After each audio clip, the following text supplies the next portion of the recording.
من يهده الله فلا مضل له ومن يضلل فلا هادي له وأشهد أن لا إله إلا الله وحده لا شريك له وأشهد أن محمدًا عبده ورسوله اللهم صل على محمد وعلى آل محمد كما صليت على إبراهيم وعلى آل إبراهيم إنك حميد مجيد اللهم بارك على محمد وعلى آل محمد كما باركت على إبراهيم وعلى آل إبراهيم في العالمين إنك حميد مجيد أما بعد فإن خير الحديث كتاب الله وخير الهدى هدى محمد صلى الله عليه وآله وسلم وشر الأمور محدثاتها وكل محدثة بدعة وكل بدعة ضلالة وكل ضلالة في النار رب أعوذ بك من همزات الشياطين من همزه ونفخه ونفثه يا أيها الذين آمنوا اتقوا الله حق تقاته ولا تموتن إلا وأنتم مسلمون يا أيها الناس اتقوا ربكم الذي خلقكم من نفس واحدة وخلق منها زوجها وبث منهما رجالا كثيرا ونساء واتقوا الله الذي تساءلون به والأرحام إن الله كان عليكم رقيبا يا أيها الذين آمنوا اتقوا الله وقولوا قولا سديدا يصلح لكم أعمالكم ويغفر لكم ذنوبكم ومن يطع الله ورسوله فقد فاز فوزا عظيما رب اشرح لي صدري ويسر لي أمري واحلل عقدة من لساني يفقهوا قولي الذين آمنوا ولم يلبسوا إيمانهم بظلم أولئك لهم الأمن وهم مهتدون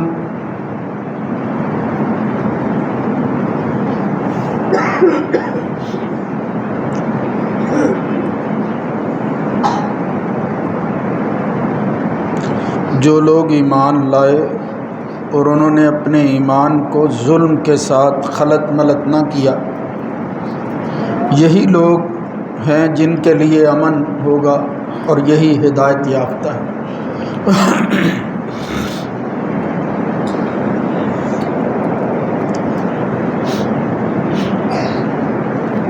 اللہ رب العزت کی حمد و ثنا کے بعد درود و سلام سید الرسل سید ولد آدم جناب محمد الرسول اللہ صلی اللہ علیہ وآلہ وسلم کی ذات گرامی پر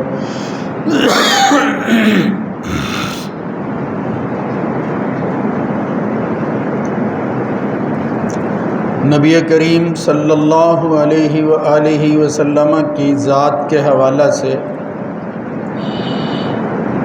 ایک امتی کی ذمہ داریاں کیا ہیں جن کو پورا کرنا اس کے لیے ضروری ہے، اور اس کے مقابل نبی اور رسول کے حقوق کیا ہیں جن کی ادائیگی کے بعد امتی اپنی ذمہ داری پوری کرتا ہے۔ اس سلسلہ میں ترتیب سے ہٹ کر میں نے عرض کیا تھا کہ محبت رسول یہ ہمارے ایمان کا حصہ ہے، اور یہ نبی اور رسول کے حقوق میں سے ایک بڑا حق ہے۔ مگر ان حقوق کی تفصیل قرآن و سنت میں جانچنے کی کوشش کریں تو معلوم ہوتا ہے کہ ایک امتی کو سب سے پہلے نبی اور رسول پر ایمان لانا ضروری ہے۔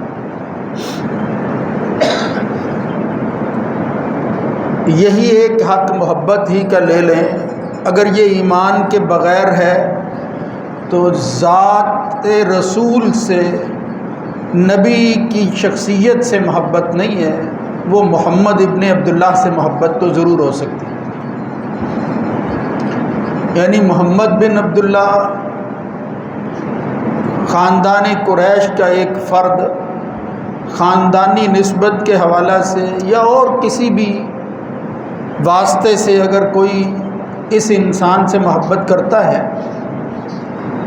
تو وہ اللہ کے ہاں قابل قدر نہیں ہے، اس کا کوئی فطری تعلق ہے یا کوئی اور نسبت ہے، وہ اس کو پورا کر رہا ہے، مگر اس کے بدلہ میں اس کو اس دنیا اور آخرت میں کوئی جزا ملے گی، کوئی بدلہ اللہ نے رکھا ہوا ہے، اس کی وجہ سے وہ اور کیا فوائد اور ثمرات حاصل کر سکتا ہے، وہ ممکن نہیں ہے اس کے لیے۔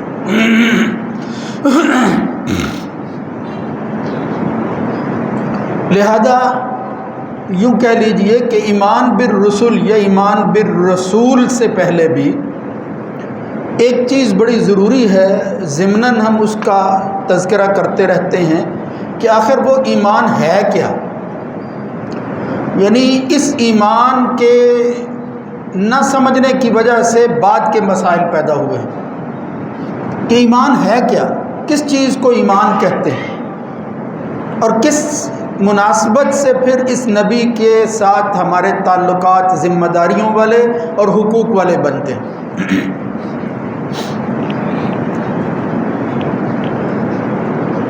ایمان کا لفظ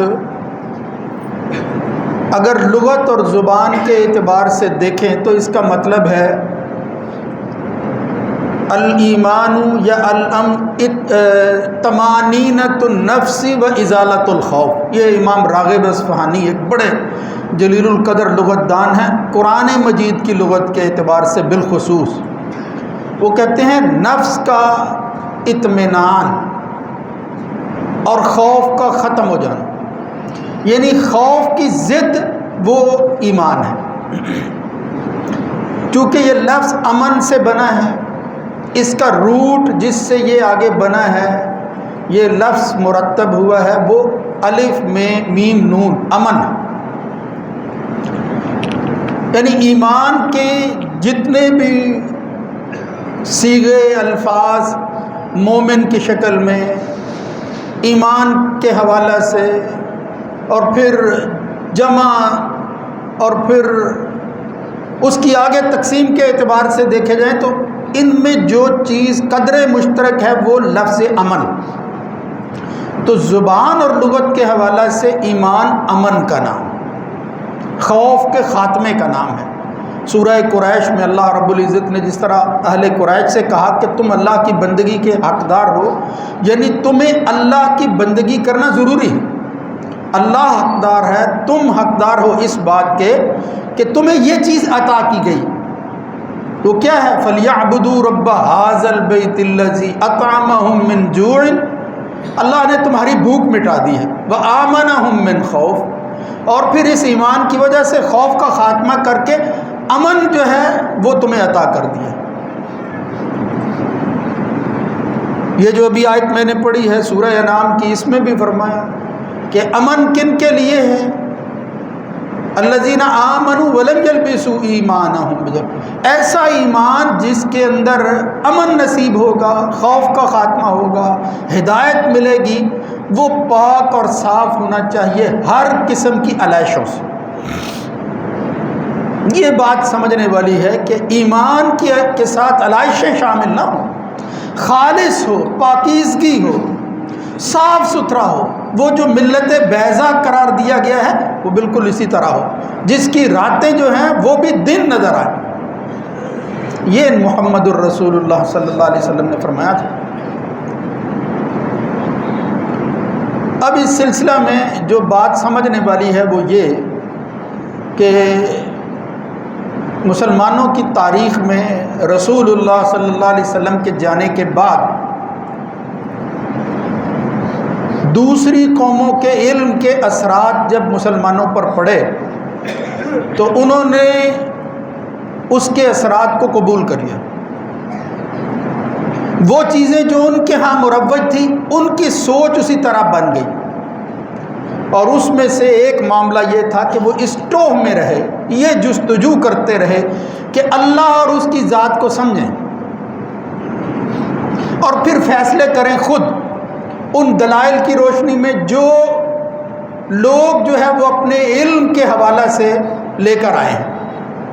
جو لوگوں نے کہا کہ علم کو پرکھنے کے یہ طریقے ہیں، اس سے جو ہے وہ تم سمجھو، سادہ لفظوں میں یوں سمجھ لیجئے کہ عقل جس چیز کو اپیل کرتی ہے اس کے مطابق فیصلہ کرو۔ اس کا یہ مطلب نہیں ہے کہ ہمارا دین جو ہے وہ عقل کے خلاف ہے، وہ بغیر عقل کے ہے، ہرگز یہ نہیں ہے، لیکن حاکم عقل نہیں ہے، حاکم ثالث فیصلہ کن اتھارٹی وہ عقل نہیں ہے۔ وہ عقل تو ہر ایک کی مختلف ہو سکتی ہے، یہ کوئی خود ایسا قضیہ نہیں ہے کہ جس کی بنیاد پر ہم کہہ سکیں کہ بس بھئی جو چیز عقل کے مطابق ہے وہ درست ہے۔ ہر آدمی پھر اپنی عقل کے مطابق فیصلہ کرے گا، بھئی تیری عقل اپنی، میری ہے اپنی، کون ہے جو اس کو سمجھائے؟ اور پھر عقلوں کا تفاوت یہ تقاضا کرتا ہے کہ ایسا ہی ہونا چاہیے۔ تو ایک اتھارٹی، ایک حاکم اور ثالث جس کے فیصلے کو چیلنج نہیں ہے وہ اللہ کی ذات ہے، اور محمد الرسول اللہ صلی اللہ علیہ وسلم کا نبی اور رسول ہونا ہے۔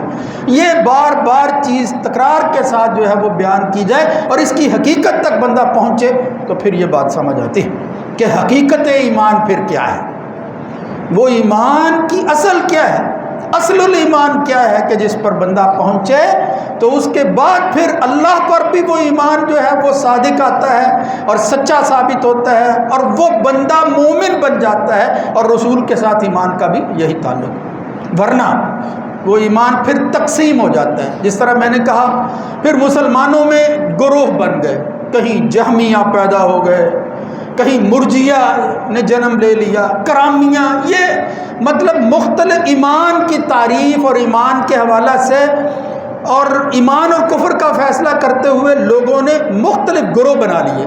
کسی نے کوئی رائے وہ علم کی بنیاد پر ہی اگرچہ کرتے تھے، لیکن وہ اہل سنت کا علم نہیں تھا، سلف کا علم نہیں تھا۔ کوئی کہنے لگا کہ بھئی ایمان دل کی تصدیق کا نام ہے، دل میں تصدیق ہو، یقین آ جائے۔ جس طرح وہ علامہ عینی نے کہا من صدق الرسول فی جمیع ما جاء بہ، اگر رسول کی تصدیق کر دی ہر اس چیز کے ساتھ جو وہ لے کر آیا ہے من عند اللہ، اللہ کی طرف سے، تو وہ بندہ مومن ہو جائے گا۔ فیما بینہ و بین اللہ تعالی، اگر کوئی معاملہ ہے تو اللہ اور بندے کے درمیان وہ معاملہ ہوگا، ورنہ ہم اس کو مومن کہیں گے، صرف دل کی تصدیق۔ دیکھو بظاہر یہ باتیں وہ آسان نہیں ہیں، سمجھ میں نہیں آتی، لیکن یہی باتیں بعد میں جب عمل کے روپ میں اور عمل کی شکل میں ہمارے سامنے آئی ہیں تو بہت فرق پڑتا ہے۔ پھر اللہ کی ذات کے بارے میں، اللہ کے رسول کے حوالے سے لوگوں نے خود ساختہ ایسی چیزیں بنا لی جن کی بنیادیں یہی فرقے تھے، یہ تعریفیں تھیں۔ بس تصدیق مل کر بظاہر بندہ کہتا ہے دل کی تصدیق تو ضروری ہے ہی، لیکن یہ ایک حصہ ہے۔ صرف دل کی تصدیق سے بندہ مومن نہیں ہوتا، یعنی دل میں کوئی کسی کی تصدیق آ جاتی ہے اور وہ یہ سمجھے کہ میں مومن ہوں، تو پھر یہ یہودی اور عیسائی جو ہیں یہ بھی مومن ہی ہیں، یہ کافر نہیں ہے۔ قرآن مجید میں دیکھیں اللہ رب العزت کیا کہتا ہے، الذین آتیناہم الکتاب یعرفونہ کما یعرفون ابناءہم، ان کی تصدیق اور یقین کا یہ حال تھا کہ جس طرح بندے کو اپنی اولاد پر شک نہیں ہوتا، ان کو نبی کے بارے میں اور کتاب اللہ کے بارے میں کوئی شک نہیں تھا. کما یعرفون ابناءہم وان فریقا منہم لیکتمون الحق وہم یعلمون. کہیں سورہ انعام میں فرمایا افغیر اللہ ابتغی حکما، اوے اللہ کے علاوہ کوئی اور منصف جو ہے وہ میں ڈھونڈوں. وہو الذی انزل الیکم الکتاب مفصلا، اس نے تو تفصیلی کتاب نازل کر دی ہے. والذین آتیناہم الکتاب، اور پھر ابتغی حکما وہو الذی انزل الیکم الکتاب مفصلا والذین آتیناہم الکتاب یعلمون. یہ جن کو کتاب دی گئی اہل کتاب وہ اچھی طرح جانتے ہیں، ان کو کوئی شک نہیں انہ منزل من ربک بالحق. یہ الحق، کوئی شک نہیں ہے کہ یہ رب کی طرف سے نازل کردہ ہے. اور پھر اس کے اندر نبی، رسول، ایمان، آخرت، جو کچھ بھی بیان ہو، منزل من ربک بالحق. جب اللہ کی طرف سے یہ منزل من اللہ ہے، شک کیا ہو سکتا ہے؟ اور ان کو کوئی شک نہیں تھا. آڑے کیا چیز آئی وہ آپ سنتے رہتے ہیں. عرض کرنے کا مطلب یہ ہے کہ اگر تصدیق بالقلب کا نام، دل سے بندہ تصدیق کر دے تو پھر اس کا مطلب یہ ہے کہ یہ یہودی اور عیسائی یہ سب مومن ہی ہیں، پھر فرق تو ختم ہو گیا. ویسے اب ضمناً یہ بات آ گئی ہے، بڑے افسوس سے کہنا پڑتا ہے کہ اس وقت دنیا میں دانشوروں کا ایک طبقہ ہے، ہم انہی سے متاثر ہیں. آپ ان کی بات سن لیں، آپ کہیں گے کہ علم تو یہ بیان کرتے ہیں کہ دوسرے لوگ تو جاہل ہی ہیں. یہ نعرہ اس وقت بڑا عام ہے، اور اس کا سبب یہ ہے کہ وہ لوگ غالب ہیں. وہ کہتے ہیں، یہودی اور عیسائی کہتے ہیں ہمیں کافر نہ کہو. نان مسلم کہہ سکتے ہیں کافر نہ کہو. کافر کا کیا مطلب ہے؟ ہم بھی تو پیغمبروں کو مانتے ہیں، ہم بھی کتابوں کو مانتے ہیں. تو مسلمان بھی یہ کہتے ہیں کہ اہل کتاب کافر نہیں. کفر کا لفظ استعمال نہیں کرنا چاہیے، یہ بہت بڑی غلطی ہے. اگر وہ کافر نہیں ہے تو کیا مطلب ہے کہ وہ یہودی رہیں یا عیسائی رہیں وہ بھی نجات یافتہ ہی ہیں. پھر کلمہ محمد الرسول اللہ کا پڑھنے کی ضرورت نہیں ہے. مطلب اگر یہی مطلب ہے، اور پھر قرآنی آیات بعض دفعہ جو ہے وہ دلیل کے طور پر پیش کرتے، ایسی تحریف کرتے ہیں کہ انسان جو ہے وہ چکرا جاتا ہے کہ بھئی بات تو یہ ٹھیک کر رہے ہیں. شاید میں صرف اس کی تفصیل میں اب نہیں جانا چاہتا. قرآن مجید کی بے شمار آیات ہیں جن سے معلوم ہوتا ہے کہ اہل کتاب کافر ہیں. یہ اللہ کا احسان ہے کہ اللہ تعالیٰ نے ان کو خاص طور پر اہل کتاب کے نام کے ساتھ جو ہے وہ مخاطب کیا ہے، دوسروں سے ممتاز، مشرکوں سے الگ کرنے کے. ورنہ ان کے کفر میں وہ کوئی شک نہیں. ہم جب حدیث پیش کرتے ہیں وہ انکار کرتے ہیں کہ حدیثیں تو تمہاری اپنی ہیں. اللہ جس کو وہ منزل من اللہ من ربک انہ منزل من ربک بالحق سمجھتے ہیں، اس میں دیکھیں قرآن میں کہیں سورہ بقرہ میں آ رہا ہے ما یود الذین کفروا من اہل الکتاب ولا المشرکین.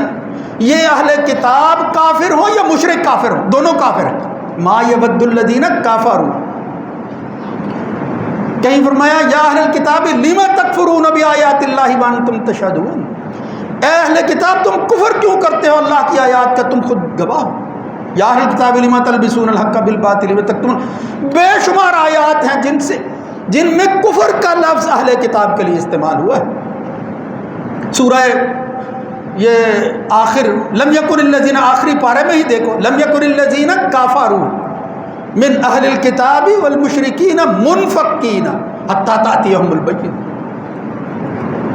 من اہل الکتاب، اور ساتھ ہی مشرکین کا ذکر ہو.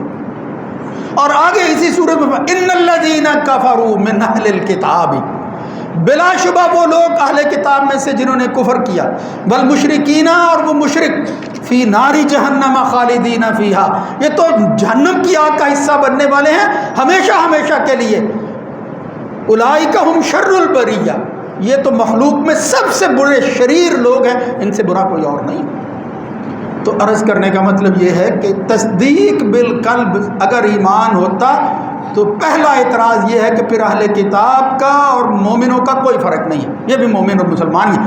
محمد الرسول اللہ صلی اللہ علیہ وسلم نے قسم اٹھا کر کہا تھا والذی نفسی بیدہ لا یسمع بی احد من هذه الامة یہودی، میں اللہ کی قسم اٹھا کر کہتا ہوں جس کے ہاتھ میں میری جان ہے کہ لا یسمع بی احد من هذه الامت یہودی ولا نصرانی، یہ یہودی اور عیسائی جو بھی اس امت کے اندر میری بات کو سنتا ہے، ولم یؤمن بالذی ارسلت به الا کان من اصحاب النار، پھر وہ مر جاتا ہے.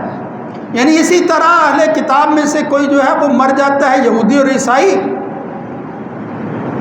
اور وہ جو رسالت ہے محمد الرسول اللہ صلی اللہ علیہ وسلم کو ہوتا ہے وہ اس پر ایمان نہیں لے جاتا، الا کان من اصحاب النار، اس کے جہنمی ہونے میں کوئی شک نہیں، ہمیشہ کے لیے جہنم میں رہے گا. یہ ایک نہیں کئی ایسی روایتیں ہیں. یہ تو میں نے ایک متفق علیہ روایت پیش کی ہے جس سے معلوم ہوتا ہے کہ قرآن مجید ہو، محمد الرسول اللہ صلی اللہ علیہ وسلم کی حدیث ہو، تصدیق بالقلب کے ذریعے نہ بندہ مومن ہوتا ہے اور نہ اہل کتاب کے کفر میں کوئی شک ہے. یہ بات بہت اچھی طرح جو ہے وہ ذہن میں رکھنی چاہیے. میں اب بات کو ذرا تھوڑا سا آگے بڑھاتا ہوں. اصل مسئلہ جو ہے وہ پھر انشاءاللہ بیان کریں گے کہ ایمان بالرسول پھر ہے کیا. ایک تو یہ ہے کہ تصدیق بالقلب، دوسرا یہ کہتے ہیں کہ نہیں، ایک گروہ یہ کہتا ہے زبان سے اقرار کر لو، زبان سے بندہ کہہ دے اشہدو اللہ الہ الا اللہ وان محمد الرسول، مومن ہو جائے گا، مسلمان ہو جائے گا، مومن ہے. کیا شک ہے اس کے ایمان؟ مومن کی بات کی جا رہی ہے. یہ بھی ایک حصہ ہے.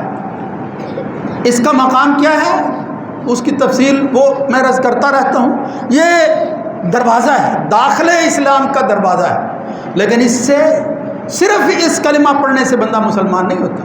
ورنہ قرآن مجید اٹھاؤ تو معلوم ہوتا ہے ایسے بھی لوگ تھے جو کہتے اذا جاءک المنافقون قالوا نشهد انک لرسول اللہ واللہ یعلم انک لرسول، آ کر کہتے ساتھ شامل ہوتے تھے اور کہتے تھے کہ آپ اللہ کے رسول ہیں. اللہ کہتا ہے یہ جھوٹے ہیں جو آپ کو اللہ کا رسول کہہ رہے ہیں. یہ منافقین کی بات ہے. یہ عبداللہ بن ابی بن سلول کی پارٹی، ان کے بارے میں وَإِذَا قَامُوا إِلَى الصَّلَاةِ قَامُوا كُسَالَىٰ، صرف کلمہ ہی نہیں نمازیں بھی پڑھتے تھے، مگر ان کے کفر میں کوئی شک نہیں تھا، کافر تھے. اللہ نے آخر کار جو ہے وہ ان کو موت کے بعد وہ اگرچہ نمازیں ساتھ پڑھتے تھے لیکن جنازہ پڑھنے کی اجازت نہیں دی محمد الرسول اللہ صلی اللہ علیہ وسلم. تو منافق حضور کے زمانہ کے اندر بالخصوص، یعنی جب یہ پتہ چل جاتا تھا کہ نفاق کس کے اندر ہے، وہ آدمی وہ زبان سے تو اقرار کرتے. سورہ بقرہ کے ابتدا میں دیکھو وَمِنَ النَّاسِ مَن يَقُولُ آمَنَّا بِاللَّهِ، لوگوں میں سے بعض وہ ہیں کہتے ہیں اللہ پر ایمان لائے، وَبِالْآخِرَةِ، اور صرف اللہ پر نہیں آخرت کے دن پر بھی ایمان لاتے ہیں، وَبِالْيَوْمِ الْآخِرِ وَمَا هُمْ بِمُؤْمِنِينَ، ساتھ ہی اللہ فرما رہا ہے وَمَا هُمْ بِمُؤْمِنِينَ، کسی غلط فہمی میں نہ رہنا، یہ ہرگز مومن نہیں ہے. یخادعون اللہ والذین آمنوا، بدبخت کلمہ پڑھ پڑھ کر یہ دھوکہ دینے کی کوشش کرتے ہیں اللہ اور اہل ایمان کو. وما یخدعون الا انفسهم وما یشعرون، یہ خود دھوکے میں پڑے ہوئے ہیں، سمجھتے ہیں اللہ اور اہل ایمان کو دھوکہ دیا جا رہا ہے. خیر، مطلب یہ ہے کہ زبان کا اقرار ہو، دل کی تصدیق ہو، الگ الگ ان کے ٹکڑے کر کے یہ کہنا کہ فلاں بندہ مومن ہے، مومن نہیں ہو جاتا. کچھ لوگ کہتے ہیں نہیں زبان اور دل دونوں کو ملا لے، اس طرح بھی بندہ مومن نہیں ہوتا. مومن ہوتا کیسے ہے؟ اب بس یہ سمجھنے والی بات ہے کہ ایمان خواہ اللہ پر ہو اور رسول پر ہو، وہ ایمان کامل کب بنتا ہے؟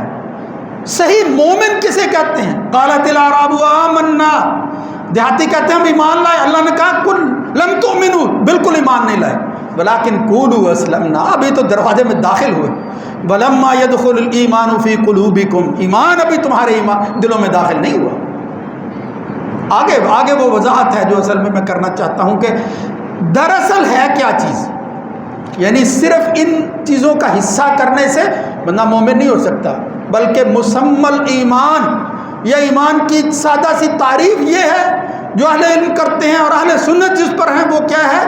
وہ ہے تصدیق بالجنان، یہ دل کی تصدیق بھی ہے، اقرار باللسان بھی ہے، لیکن اس کے ساتھ ساتھ جب وقت آتا ہے عمل بالارکان والجوارح بھی ہے. پھر دل کی تصدیق اور زبان کے اقرار کا پتہ چلتا ہے جب آدمی عمل کرتا ہے کہ وہ کن کے ساتھ. اعمال بتاتے ہیں انسان کے. دوسرے لفظوں کے اندر اطاعت بہت ضروری ہے. اطاعت، اگر اطاعت نہیں ہے، تصدیق اور اقرار ہو، اس کے باوجود بندہ مومن نہیں ہو سکتا. بلکہ فرمایا اطاعت سے یزید الایمان بالطاعہ، یہ اطاعت کرنے سے ایمان بڑھتا ہے، وینقص بالمعصیہ، اور نافرمانیاں جو ہیں یہ ایمان کو کم کرتی رہتی ہیں۔ مومن کے یہ درجات ہیں کہ مومن جو ہے وہ پھر ایمان کے بعد اس کی حالت جو ہے وہ بدلتی کیسے ہے، کم یا زیادہ کیسا ہوتا ہے۔ لہذا حضرت امام بخاری کے آخری قول کے بعد بات کو ختم کرتا ہوں۔ وہ کہتے ہیں میں نے کتبت عن 1000 من العلماء وزیادۃ، 1000 سے زیادہ لوگوں سے میں نے باتیں لکھی ہیں، یعنی میرے استاد ہیں، میں ان کی بات لکھتا ہوں، لیکن ولم اکتب عمن قال الایمان قول، لیکن میں نے کسی اپنے استاد کی کوئی بات ایسی جو صرف یہ کہتا ہو کہ ایمان جو ہے وہ صرف زبان کی اقرار اور دل کی تصدیق کا نام ہے، الگ الگ، یعنی صرف قول زبان سے کہتے، میں نے ان سے حدیث نہیں لکھی، میں نے ان کو اپنا استاد شمار نہیں کیا، میں نے لکھا نہیں ہے کہ یہ میرے استاد اور میں ان سے بات جو ہے وہ بیان کر رہا ہوں۔ یہ ایمان کا مسئلہ تھا، ایک طرف جو ہے وہ استادی اور شاگردی کا تعلق تھا، لیکن میرے ایمان کا تقاضا یہ ہے کہ میں ایسے بندوں کی بات کو آگے منتقل نہ کروں جو ایمان کی تعریف ہی کے اندر جو ہے وہ اس کے حصے بکھرے کر رہے ہیں۔ اس لیے میرے بھائیوں مشکل بات ضرور ہے، لیکن سمجھنے کی کوشش کرو، اسی کی بنیاد پر آگے پھر جو ہے وہ ایمان، اور پھر ایمان بالرسول بالخصوص اور باقی ایمانیات جو ہے وہ اس کی سمجھ آتی ہے کہ انسان جو ہے وہ ایمان کو اصل سمجھے، اس پورے ایمان کو قبول کرے جو محمد الرسول اللہ صلی اللہ علیہ وسلم کو اللہ رب العزت نے دیا ہے۔ اس دنیا کے اندر بھی اولئک لہم الامن، اللہ یہ کہتا ہے امن ان کو نصیب ہوگا جن کے ایمان کے ساتھ پھر کوئی دوسری چیز جو ہے وہ شامل نہیں ہوگی، پورے کا پورا ایمان ہوگا اور پورے کے پورے مومن ہوں گے، وہ محمد الرسول اللہ صلی اللہ علیہ وسلم کی موجودگی میں ہوں یا قیامت تک آنے والے لوگ اہل سنت کے اس مسلک پر، اس تعریف پر اگر ان کا ایمان جو ہے وہ صادق نہیں آتا ہوگا اور انہوں نے اجزاء کر کے ایمان کو تقسیم کر دیا ہوگا اور من مانی کرتے ہوئے ہر ایک کو جو ہے وہ مومن قرار دے رہے ہوں گے، تو ایسی حالت میں ایمان کو سمجھنا بہت ضروری ہوگا، اور یہ تفہیم ہمیں حاصل ہوگی ایمان بالرسول سے بالخصوص اور باقی ایمانیات سے۔ اللہ تعالیٰ سمجھنے کی توفیق نصیب فرمائے۔ اقول قولی ھذا استغفر اللہ لی ولکم۔